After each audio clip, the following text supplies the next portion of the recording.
Hey there, it is Tom here on the behalf of Indie Structure Productions once again, and we are back with a throwback baritone build series. So, in this video, we're just gonna have a look at fretting. Now, I've already cut the fret slots, so now it's time to open them up a little bit. So, a good way to do this is using a small triangular file. Just a couple of swipes opens up that slot a little bit easier, or opens that slot a little bit so that it is easier for you to then fit the fret in. It just kind of helps out a bit and causes way less issues than if you were to do so.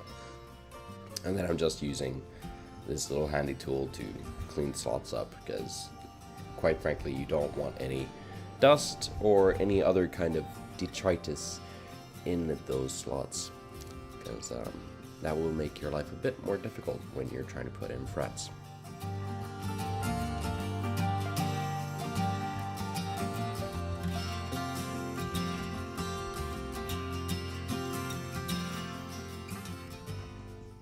And then on to hammering in the frets. Now, this time around I'm doing this a little bit differently than what I usually do. Usually I'd cut all the frets out first, but if you're unsure whether you have enough fret wire, this is a good handy trick to use.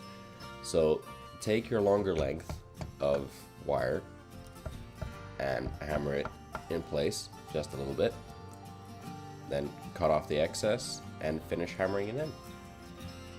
This way you're left with a lot less waste, a lot less excess. But yeah, same methodology. Tap in the ends and then smooth it out from the middle outwards.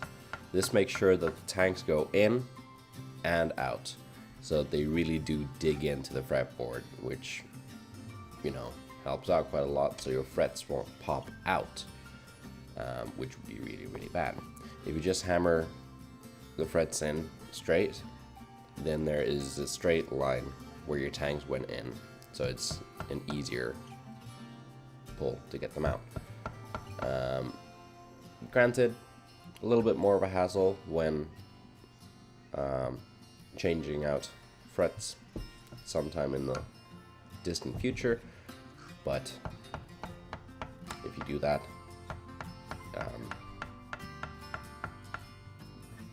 slowly enough, carefully enough, you should be just fine. Brain's kind of lagging up a bit today.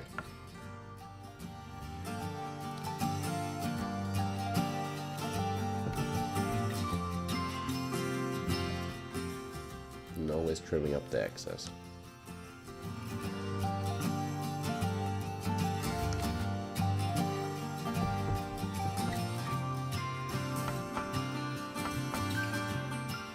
There we go.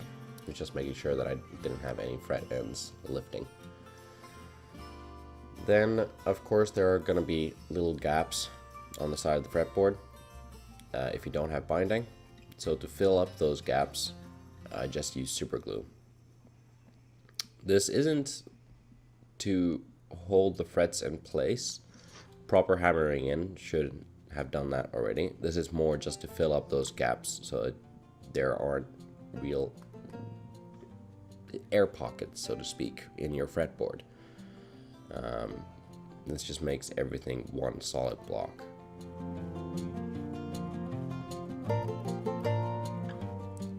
What I used to do was, during hammering in the frets, I would put in a little bit of Titebond and then hammer the fret in and then wipe away all the excess, but that was just a very messy way of doing it. So I stopped doing that and instead moved on to actually making sure that I'm hammering in the frets properly so I don't need glue, and then using super glue on the side of the fretboard just to fill the gaps. Because quite honestly, Titebond was doing the same thing. It was just making everything a solid block instead of actually holding in the frets.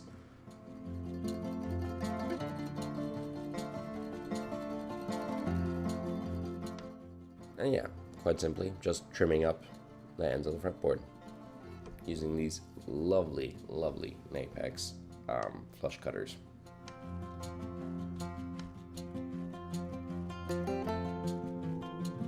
Now this is where one of the most annoying parts of guitar building comes to play. I'm sorry.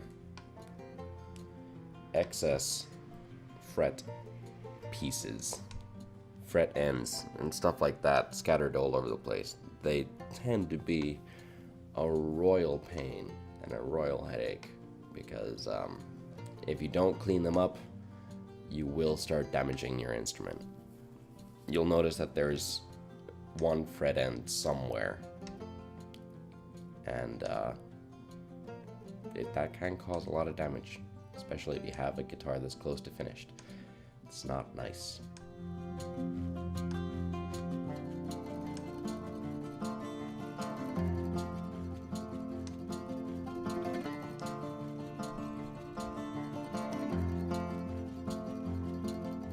And then just filing the ends flush to the fretboard.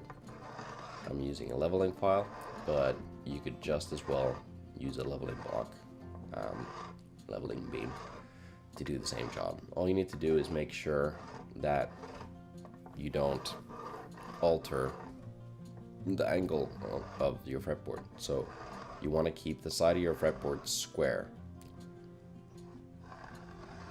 and just need to be really careful about that. So here I'm using my fingers to kind of guide the way a little bit.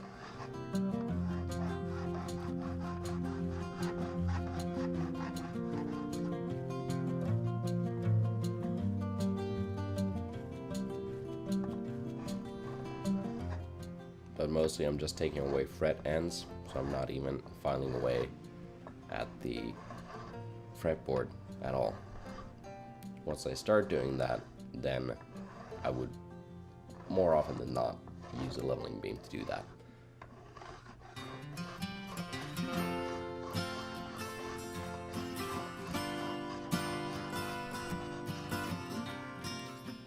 And then doing the fret ends.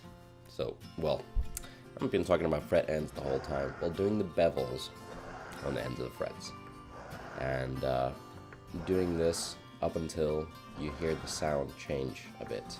This means that I'm beveling the edge of the fretboard as well, which is something you want to do. It just makes it feel a lot more comfortable. Anywho, so that's that for this episode. Thank you for watching, and hit like, comment, and subscribe to see more. I'll see you guys next week. Bye bye.